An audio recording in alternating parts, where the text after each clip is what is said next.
talk about the worst show on television. Well, it's on Netflix, and that is Cobra Kai. What is going on with this show? I have to keep watching it, and it keeps going. It never ends. There's always another season. Surprise, there's another half season. Surprise, there's another hidden 2 episodes, 3 episodes, 4 episodes. It never ends. And I have to see. I'm so invested at this point. I have to see how it ends. I'm stuck. I'm stuck watching it. I hate it. It's the worst acting ever. The characters never grow. They never learn. They keep making the same stupid mistakes. They're the worst characters, and but I'm invested. I have to finish it. Well, anyhow, what are we doing here? I wanted to show you what I'm working on, and this was actually recorded a couple weeks ago. I had to, de-stress myself from what Cobra Kai did to me, and start finally creating a theme park in Planko 2. Started working on this a couple weeks back. I am basically just working here on the framing of the theme park, and I wanted to put together a video on like the general how I start. I have a creative vision in my head that is just like bleh. It's some picture in my head of what this theme park, what I want it to be, and I don't do the whole super realistic theme park stuff. It's too much work for me. It's a little too hard for me, and it's very limiting creative wise for me personally. And for other people, there's no limit to it. They love it. They love the realism sim, and I respect that. I appreciate that. I have some amazing people that I follow that do some incredible creations that are super realistic, and some other people I follow that are just 100% fantasy. I kind of fall somewhere in the middle there, probably way more leaning towards fantasy, but also a lot of realistic elements too. I want it to be a realistic looking theme park, but it's just in a fantasy world, so to speak. So this is my fantasy theme park that is going to involve 2 separate areas, and I'm framing out right here. We've got an upper area on top of the mountain that's going to be our elven, outdoorsy, woodsy area. So that's what we're building with these layers. I am then building a subterranean level that's going to be dwarves. Again, fantasy realm, elves and dwarves. So the subterranean area is all going to be dwarves that are underground in their caves and their rocks doing their mining, and it's going to be a whole steampunk themed area underground within the mountain, right? So we got a whole mountain theme park entrance divided. I built these sort of separate tiered layers to separate the height that I wanted and how I wanted the mountain range kind of lifting up in the background. As you go through the theme park, you're kind of slowly going up the mountain, and of course we need some sort of transportation ride to get from the bottom entrance area, the bottom of the mountain, to the top, and then we're going to segregate out the different lands from there. We've got bottom, top, front, back, and now here we are with this train station that we built near the back of the park. And now I'm messing around with these lines, guys. I've never built queues in this game. I have no idea what the heck I'm doing. I'm playing around with this, just fiddling. Man, I have even watched tutorials on this from several different people, and I could not get this whole like what's going on with these paths? I could not get these pathing things to go the way you want it. I can't do the little cattle. I can't do the rows. I can't get it.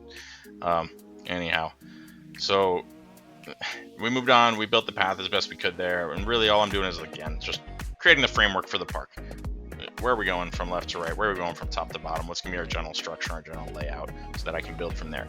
Now here, I built this station, and I screwed up, so I had to come back because I wanted my train to have 4 cars, and this particular station I had to redo because this was the station that only allowed me to have 3 cars. So I'm comparing the other stations and figured out, oops, this station was too short, didn't let me have 4 cars, had to come back in and fix it. All right, so there's your general layout. Now I'm coming in here and I'm just basically doing some fun here with the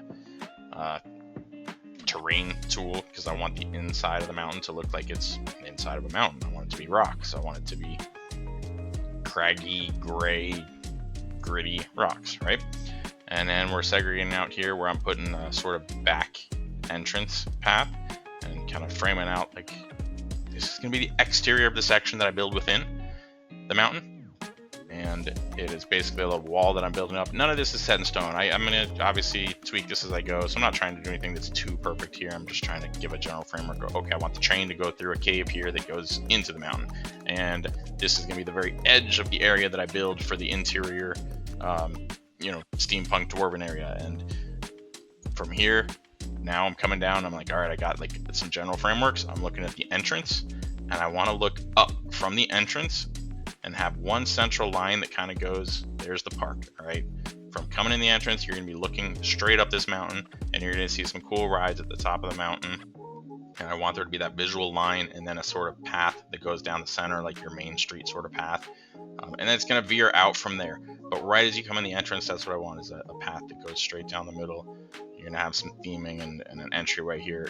Obviously, like, I haven't built any of that out yet. This is really just, like I said, framing it out and tinkering around with this new pathing system that, honestly, now that I'm getting a little more used to it, a few weeks in and like 100 plus hours in, I'm getting a little better with it, and I'm just finding what works for me. But right now, when you're seeing this is literally the first time I've played around with these paths, and I have no clue what I'm doing here. So just, keep that in mind. This is absolutely my first time building anything in this park, and yeah, I'm trying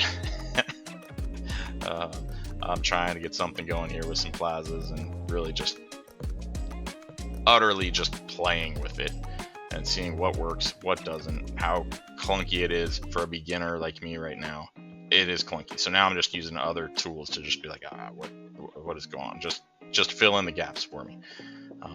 But as I've gotten a little more used to it and been forced to work with it, I've figured out some of these tools. And, this little stamp tool right here is a great sort of beginner's tool to work with. I highly recommend it to people and just trying to create something to start. And then come back later and tweak with some of the other draw tools and edit tools and figure out those as you go. But once you then figure out how to use those in more detail, maybe you don't need the stamp tool at all. Like, you can just go straight in and draw and be really good with that. I just couldn't get the stuff working. So anyhow, so here we are. I'm creating a path and an entryway from closer to the front of the park to get under into the dwarven steampunk area, so you can just walk straight in there without having to go all the way to the back of the park and down if you're walking and not taking the train. But basically, yeah, we're gonna have a path that goes up the mountain and a path that goes kind of to the side and left side of the mountain into the mountain where the dwarven steampunk area is, and then this path here coming around to the right where we'll have various rides going around and off to the right side, and to the central of the mountain is just gonna be all the dwarven area, which I haven't really started working out any of the rides or anything in that dwarven area. But back here, this is an area where I'm probably gonna have to undo everything that I did here, because I'm probably gonna end up moving this whole pathing in the back. I want to put like a big massive gate back here. It's gonna be like the dwarven gate and sort of dwarven fortress area, where like in the back is maybe like, I don't know if I'm just getting too inspired by Lord of the Rings, that Mount Doom in the background or something, some sort of demons in the background that the dwarves and the elves are like fortifying against the evil that's in the back. And in my head, maybe I'll start doing some sort of area in the back that's a different area for that, another section of the park that I could add on later. I don't know if I want to go that far. I don't want this to be too massive of a park, or if I just want to maybe build a mountain in the back that has like something evil looking and maybe a roller coaster that goes back through it. But anyhow, the section here is really just meant to be a gate section, a wall that separates the good dwarves and elves from the evil Mount Doom or whatever villains are in the background that we put back there. So behind this section would be all of that. But yeah, right here I ended up building a whole awesome little waterfall that comes down from this section, and I'm probably just gonna end up deleting it because I really want to move this whole gate and create something new with it. Unfortunate, but that's the way it goes with first drafts. I kind of spent a couple hours too many than building that waterfall than I should have, and did that before creating the other rides and stuff that I started creating in Steampunk. Next time we'll give you some Steampunk builds and show you some of my first 2 rides. All right, thanks guys.